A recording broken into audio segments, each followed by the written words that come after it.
you to first introduce what you do, what's your work, for those watching. Well, thank you, Vanessa, for having me and for caring. I really appreciate it, okay? My name is Joseline Pena Melnyk, and I am a Maryland state delegate.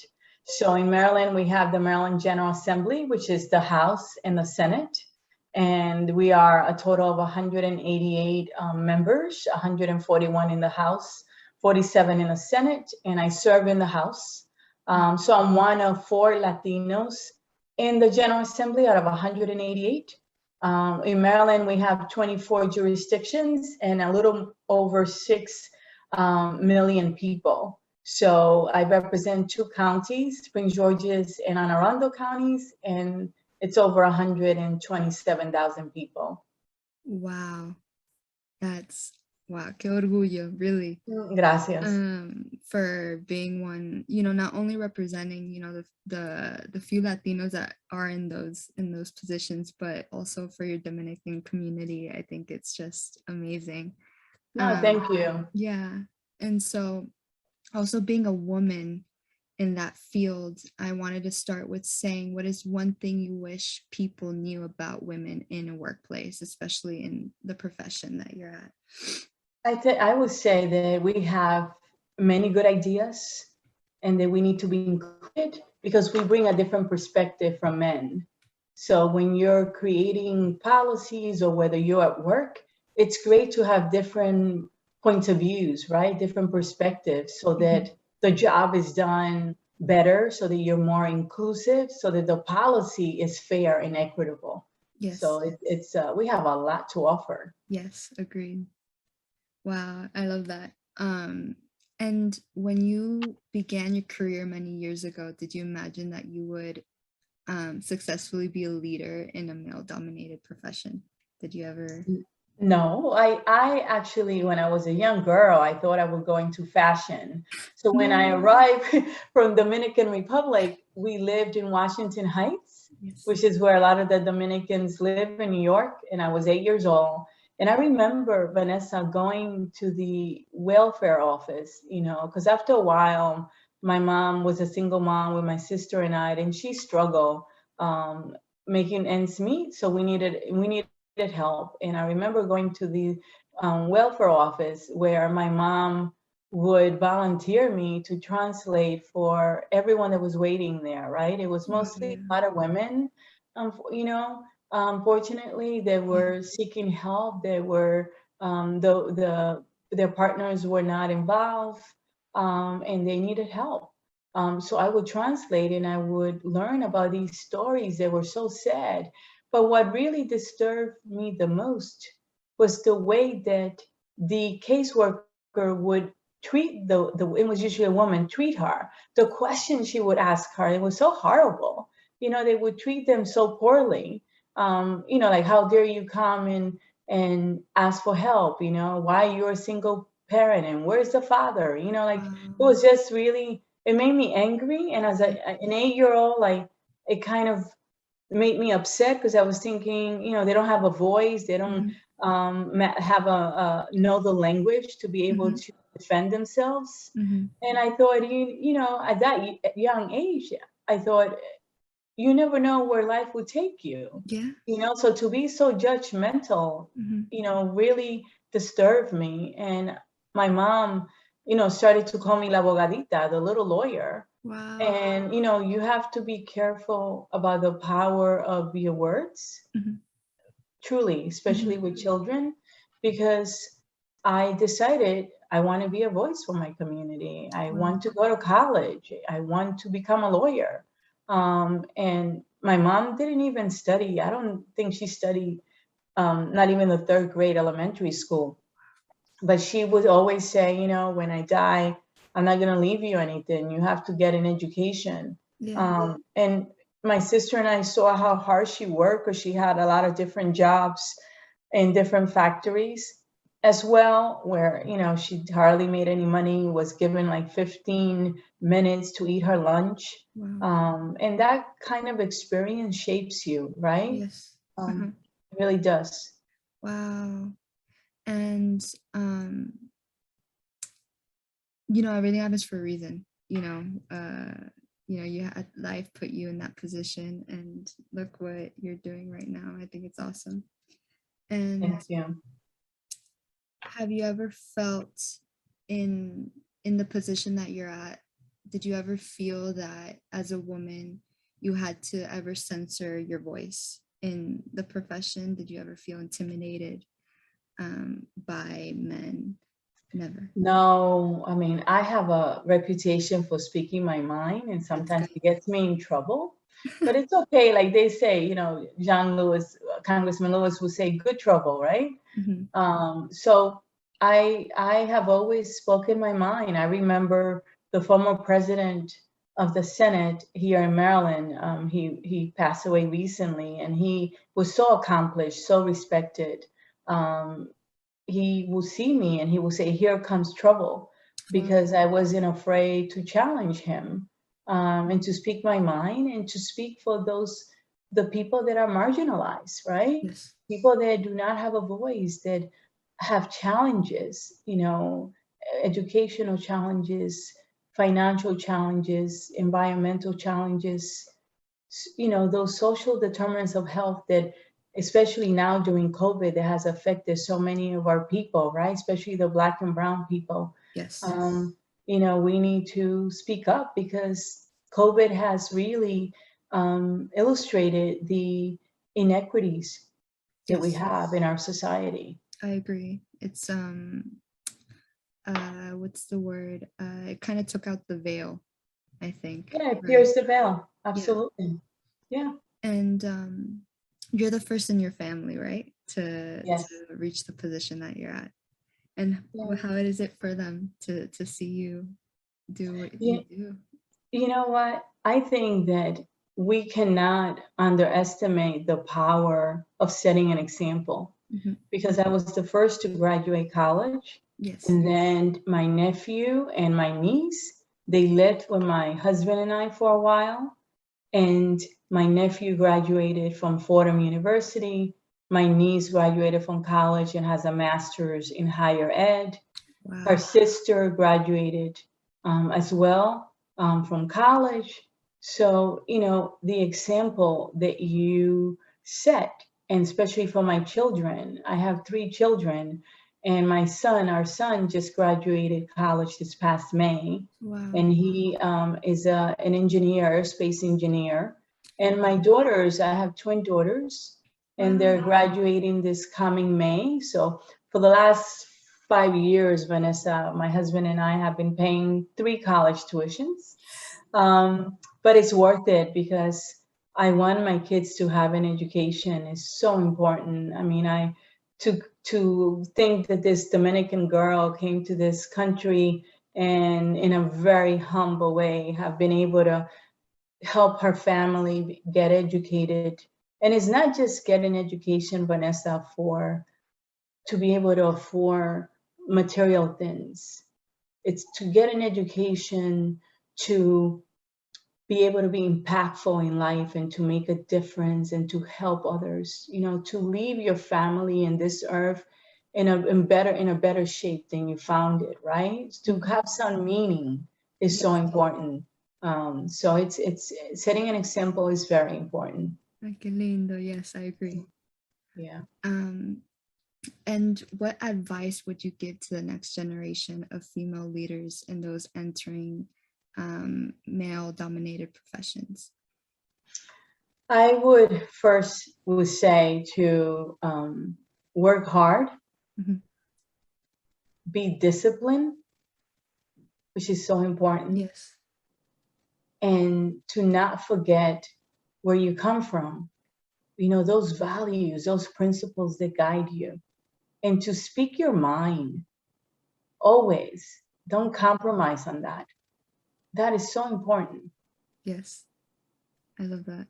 I had to learn that the older that I got, not censoring your own voice. I think it's something that I think when you're a lot younger, you tend to, at least from my experience, suppress. And then the older you realize how important it is And to, others will do that for you. So why would you do that to yourself? yeah, You have to speak up. Life is too short. you know, Hmm. and sometimes you don't get a second chance. Yeah, yeah, yeah. You're right. You're right.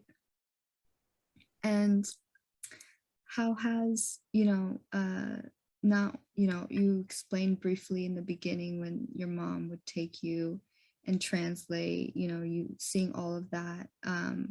How has being a woman of the Dominican diaspora shaped your experience further, and what challenges have you faced, and how did you overcome any challenges growing up You in that know, way? as I said, I was the first in my family to go to college. Yes. I remember living in Dominican Republic with my grandparents, and my grandparents had 11 kids. And we lived in a little house. There was a 3-bedroom wooden house with a latrine in the back, um, what they call it, an outhouse, I think. I forget what the name of it is. But, I shared the bedroom with my grandparents and with my sister. And there were 17 of us, a total of 17 of us in that 3-bedroom house at one point. Wow. My uncles, my aunts, my grandparents, and my uncle's 2 kids, and my sister and I, while my mom was in the United States, like many immigrants, Mhm. sending money, Right. to help us. And I remember that there were times, Vanessa, where we did not have any food, okay? Where we, at noon, in the islands, everybody eats at noon. You have a schedule, you have breakfast, you have your lunch, and then dinner. And I remember honestly hitting the plates at noon, so our neighbors thought that we were eating, because you can hear everything, right? We all Right. live so close. And I remember sometimes not having 25 cents, going to bed hungry, or having just a piece of. I used to love. We will make a lemonade with carnation milk, evaporated milk, Ah, and sugar, and yes. then the white bread, and you would dip it. Mhm. Like sometimes we had that, and that Wow. was such a great meal. So when you come from that background, Mhm. it shapes you, right? It shapes Definitely. you because you have a really strong sense of family, which is so important. And I think that we are very close to our family, Latinos. I Yes. mean, everyone is, but we particularly are very family and religious. Orientated. Yes. And it just, I have a very strong tie to my family, a lot of respect for my family, and that all those things that you go through, all those experiences shape you to be disciplined, to work hard, to want to do better, to want to help your family. The fact that you're proud and that everything you do represents them, that everything you do reflects them. It shapes the woman that I am in Mhm. every decision that I make. Yes. Um, it's the only way I can describe it. Wow. Um, that was beautiful. Thank you for that. I think. Um, how have you continued to retain your Dominican identity here in the US? I think by being close to my family, when Mhm. I go and I visit, they have Yes. music, merengue, Uh-huh. bachata, they have arroz, habichuela, carne, ensalada, dominos, we play dominoes. I think that also the language, it's important to me to speak Spanish and for my kids to speak the language as well. Yeah. So I think that keeps me close to them because we have that in common and we can communicate, right? Yes. And then being every Monday, I go on Radio America, and Alejandro Carrasco, who's the owner and has a show Calentando la Mañana, I get to connect with the community. I've done it for more than 10 years. Wow. I get to connect with the community in the DMV area, right? The Yeah. Washington, D.C., Virginia, and Maryland area. And that keeps me grounded. Yeah, I agree with the whole language. It's something I hope. Well, I'm grateful my parents, didn't they let me lose the language, but also like if one day I do have kids, I want to keep the language. And part of that, las raíces. It's Uh, important. yes, and do you believe what components shape a woman's ability to lead others? I think that a woman has the ability to communicate clearly, has empathy, Mm-hmm. understanding, is a consensus builder, is flexible, can multitask. We are very strong, Yeah. and have amazing qualities. Yes, I agree. And what has been the most significant barrier in your career? When I finished law school, because English is my second language, so it was a struggle. But when I finished law school, you have to take the bar exam to be able to practice in a particular whatever state you live in. And I took the bar and did not pass.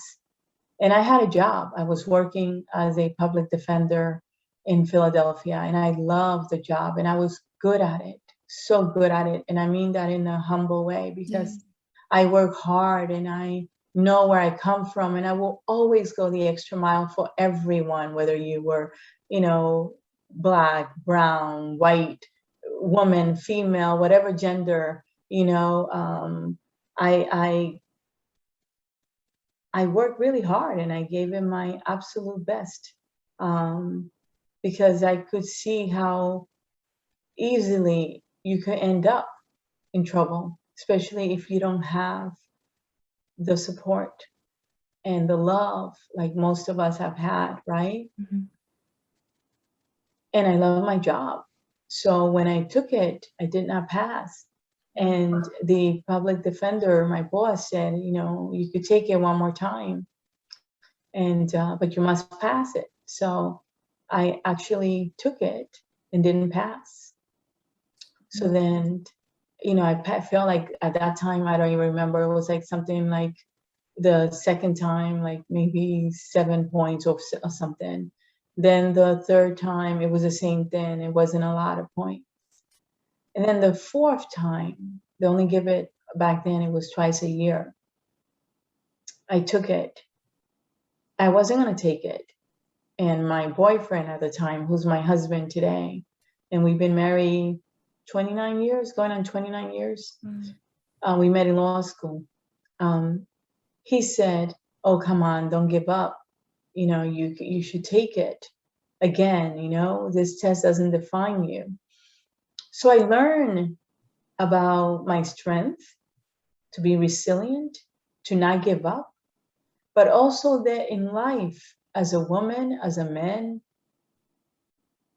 you must, whatever you are, you must choose wisely your partner, whoever you choose, because that person has to be supportive of your dreams and encourage you.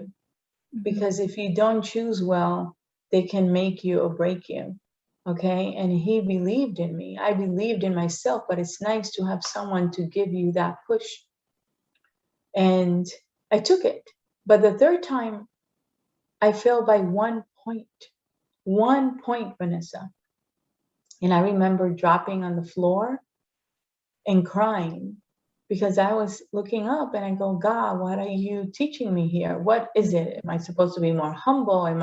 What is it that you're teaching me here? Yeah. Because if I'm going to fail, let me fail by a lot of points." Okay. Yeah. And so I took it the fourth time and I passed, with enough points to get licensed. Wow. But that was really a test of my determination, a test of my discipline, a test of just reevaluating, do I want this, and who am I, and can I do this, and so many questions. And I learned that from that experience that you don't give up ever, and you don't take a no from someone that cannot give you a yes. And if you want it, you go for it. If you have to take it 100 times, you go for it, and you can do it if you work hard, if you give it your best, if you have faith and believe in yourself and in what you're doing and your purpose. And that was a very hard lesson. Okay. It was 2 years of my life, and I lost a job, you know. So when I lost the job, it was very tough because I had to leave my friends, and it was so demoralizing. Okay, because you're embarrassed, and you go through all these emotions. So you have to check yourself and give yourself a minute to have a pity party, and then dust yourself and say, I can do this, you know. So when I passed, she offered me, my boss at the public defender's office offered the job back. But my boyfriend had asked me to marry him. So I wrote her a letter and I said, I'm sorry, I can't take your job, the job offer, although I would have loved to work, you know, with you and do that work, because I thought it was amazing work, inspiring work and needed work. I said, but I received a better offer, and my boyfriend asked me to marry him. So that, you know, I decided to get married and find work in where he lived in Washington, D.C. Wow. You left me inspired with that. I'm gonna think about that when I ever have that feeling of giving up. Yeah, don't give up. It's worth it. It's just because when you finally make it, you appreciate it. And you realize that it happened for a purpose. You don't take anything for granted. Okay? Not in any challenge that comes your way, you know that it's going to be okay. Yeah. Okay? Yeah. As long as you're breathing, yes, you're alive, and you're above the earth, it's okay. It's going to work out. Yeah. Okay? It is. But sometimes we think that we're suffocating, that we can't breathe, that the walls are, you know, coming, you know, towards you, and the space is disappearing. But it's okay. It's not that bad. It all works out. We're all gonna be okay in the end. Yeah, you will be a better person for it. Yeah. Yeah. And as a state delegate, what is your unique approach to fighting for working families? You know, every day does not go according to a master plan. So, you know, sometimes I come into the office and I have to help someone whose home is being foreclosed. Sometimes I come into the office to help someone who's in a hospital and needs, you know, for me to call the president of that hospital and advocate for them.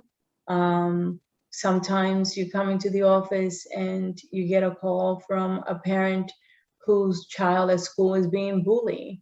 You know, so I come into the office I wake up with a sense that I want to make a difference that day. I keep myself flexible, okay? And I go in and whatever is on my desk, I work on. And I try to find a solution that in the end will benefit that family and will make them happier, more comfortable, and help find a solution to their problem. You know, everyone wants the basic needs, you know. They want to be able to make a livelihood, to provide food for their families, right? To put food on the table, to pay for their rent. You know, they want their kids to get educated. They want to have health insurance. They want to live in a safe place where a bullet is not going to kill them. They want to breathe the air that is clean. You know, like everyone, no matter who you are, wants the same thing.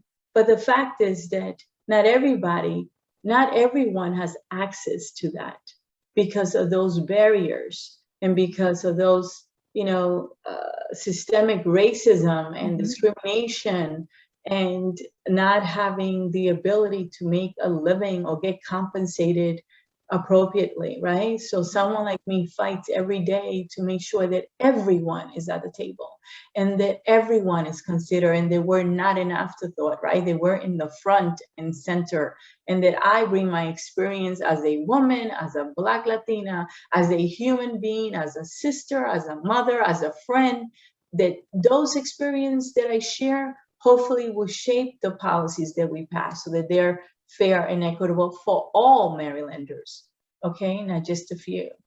So you just have to have a smile and see what happens that day. What's on your desk? Wow. What's on your phone? What message is on your phone? Yeah. Wow. And what unique values do you think Latinas bring in the political world and in your career, in your I position? think we bring the a different perspective of the immigrant experience, Mhm. right? Where we come from. We bring the language as well. We bring the discipline as well. We have this fire in our belly to not give up and to work so hard, right? Because we want this American dream.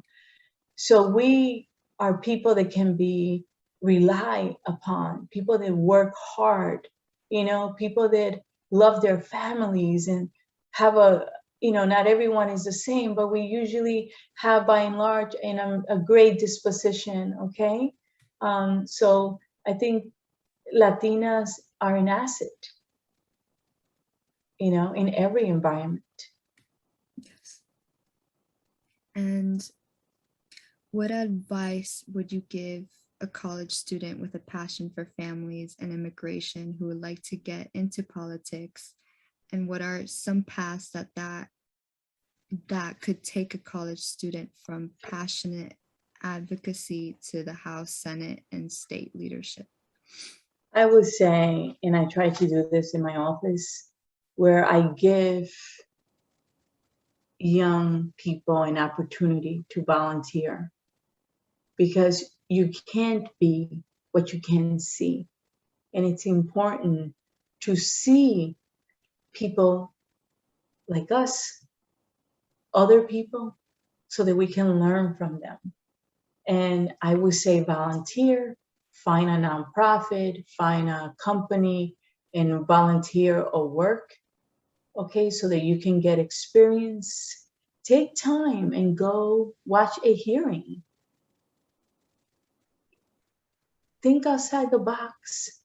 What you don't know, teach yourself or learn it. You have to be curious and have a broad knowledge in this world. So I would say go out there and get it. Mhm. Find that moves you and volunteer. A lot of times you volunteer, you find a job if you can find one, right? It's great to be compensated, but there's so many opportunities out there. There are internships that pay in the General Assembly, in the Senate, in the House. We have internships, we have fellowships that pay. And then a lot of times you end up getting work and working for one of the members. And you network. It's an amazing experience to expand your network and meet people that may be able to give you a hand when you need it. Mhm. Nice. And how have, as you reached high levels of influence, how have you maintained a connection with those you represent? I stay very active in my community. Not just when I'm running for office, because we run every 4 years. This is my 15th year as a state delegate, and I am the vice chair of the health committee and the chair of the public health committee. I am a member of both the Black Caucus and the Latino Caucus and the Women Caucus. Wow. So I stay very active. For example, during the coronavirus, for the pandemic for the last year and a half, I remember that last year I spent most of my time distributing food to local seniors in my community. And then I also went and door knocked and gave out flyers to more than 1,200 homes, where I organized a vaccine drive at the church. So make it comfortable for people to come, because it's near their home, a place they trust. So I did a lot of coordination with the church, a lot of coordination with a lot of the nonprofit. And it's important to stay connected, because if you're connected and you're in the community, you can hear and you know what the issues are and what is needed so that you can respond appropriately. And what is the most important quality a state delegate should have? You know, when I'm working on legislation, I have to be able to trust people. Mm-hmm. And people have to be able to trust me, right? So keeping your word is the most important. Seriously, the most important attribute that you can have. Because if you can't keep your word, you can build support for your legislation. And that is important. Your word is your bond. It's all you have at the end of the day. Okay? And if you die, you want people to remember that you were someone trustworthy and that you had values. And that's important. I never vote for something that I don't believe in. Okay? It's important for that, for my value system. Oh, yeah. Trust is a lot, is everything, they say, right? That's right. That's right. And I know in the beginning you were talking about how important it's for you to be a good impact and influence in your kids. But what advice would you give your children for their professional lives, further deepen it in that? I will say that don't do something for the money. You know, the money will come if you're good at something. Right. I would say be curious, push yourself, you know, out of your comfort zone, find that passion that makes you wake up in the morning and you're like, I love this job. I'm making a difference. It is meaningful. Of course, it's not going to be all, you know, roses, because life has many ups and downs. Yes. But by and large, you're okay with it. Okay. And I would say work hard, because hard work pays off. And you don't have to be the smartest person in the room. Okay. But you must outwork everyone else. Okay. And have that discipline and know when to go ask someone else if you don't know the answer. You know, how to build coalitions for support. You know, things change really fast in this world, and you have to be able to be flexible and have a broad knowledge, you know, to be able to move forward. Okay, that is really important. Really important. I saw that you were on top of 100 women, inspirational women. I think that it's amazing. And I know you spoke briefly about, you know, it's whatever, you know, gets put on you in the table that day, with whatever cases you work on. And I want to know more in depth of what is a day in a life of a state delegate. Yeah, so I'm very blessed and very grateful for that recognition. You know, I don't take it for granted. I think that my days are very busy. You know, I get up in the morning and, you know, when I leave my home, after I get dressed, say bye to my family. Sometimes I don't have breakfast, which is very bad. You know, I go to the office and I I have a lot of meetings with different constituents, right? Mhm. Different advocacy groups, people that want a certain law passed, and they come and they want to give me their perspective why this is needed, what the bill is going to fix. And you have lobbyists as well, and you have people with their personal stories as well. I have emails that come, like hundreds and hundreds of emails every week on people that are not able to get their unemployment, and they want me to get in touch with the unemployment office. People who their child needs a notebook for school. People that can find a doctor and need help in finding a doctor.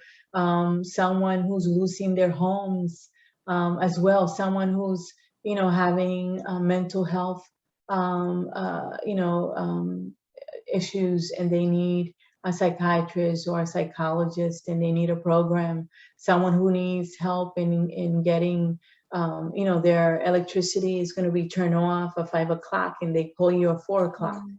and they can't pay the bills, and you try to call the company and try to see if you can get them some financial assistance or get them on a payment plan, right?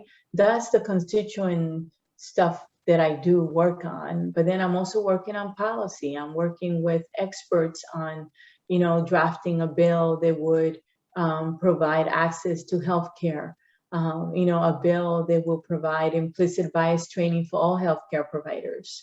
So what does that entail? It entails having many, many meetings with all Wow. the stakeholders, because I bring everyone to the table, whether you're for it or against it, and trying to explain why I'm putting in a bill, Mhm. getting the facts and the science and the evidence, and then listening to their perspective, right? You Right. have 2 ears and 1 mouth for a reason. So you have to listen, and then you can talk, and you try to compromise so that by the time I file that bill is ready to go, and I'm not going to get a lot of opposition, because the committee won't have the time to do the work.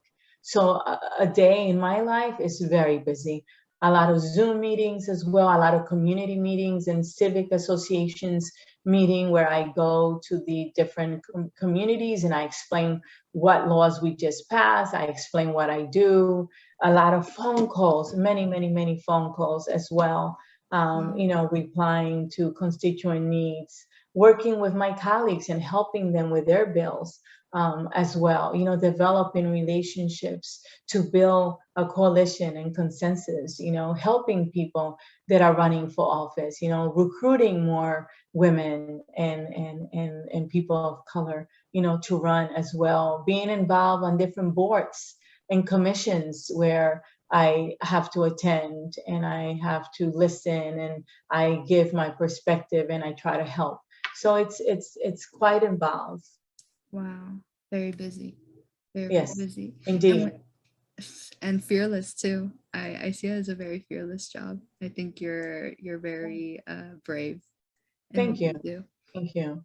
And then further with what you were saying, many Americans have lost faith in the power of government to enact Yeah. bills that will make difference in immigrant lives. Some say that politics are so divided in Congress that nothing happens. What has been your process for co-authoring bills with others who agree and disagree with you? I think that this job is about relationships. Yes. So not taking anything personally, knowing that today you may agree on something and tomorrow you will disagree, and that you can still sit down and break bread. Okay? Mm-hmm. I try to say, look, let's agree to disagree respectfully is one of my favorite quotes. And let's work on the things that we can agree, right? Because at the end of the day, as I told you, Vanessa, people want the simple things in life, the ability to provide for their family. Everyone wants it. Yeah. It's how we get there that we disagree on, Right. but we have to find, if you're really, you know, if you're really motivated by improving people's lives, then you have to put your differences aside and try to find a way to pass a policy that does that. I may not get everything I want, I never do, Mhm. but do I get something? So you can't be an all or nothing type of person. And I think it's important to remember those values and the people that you represent, that they have trusted me with their vote, with their confidence, and that I must not take it for granted. Okay? That is really important. And I don't agree with everything that my constituents, want me to do. Mhm. But I would say with most of it, I do. But when I don't agree, I let them know. I am honest, I am transparent, and I let them know why I don't support something. And I say, I'm not a one issue person. So, please give me an opportunity. Okay. And I think as long as you give people respect, people are okay with that. And I think that's something that we're missing today, especially with social media. People hide behind the social media and their posts, Yeah. and they tell you off, and they're disrespectful. Yes. They can be quite rude, Mhm. frankly. And I think that if you saw me in person, you wouldn't treat me that way. You will have more consideration. Mhm. I think we need to go back to basics, to respect when we disagree. Mhm. Yeah, I do believe I think the world we live in now has lost a lot of respect with Yeah, the way this generation has gravitated towards online platforms. Everyone's always online, social media, like yeah, you said, people hide behind that, and it gives them, you take that off, and they don't have, that same courage or disrespect attitude that yeah. they have there. Yeah, But it's just the conversation is so negative, yeah. and there's no need for that. Hmm. I agree.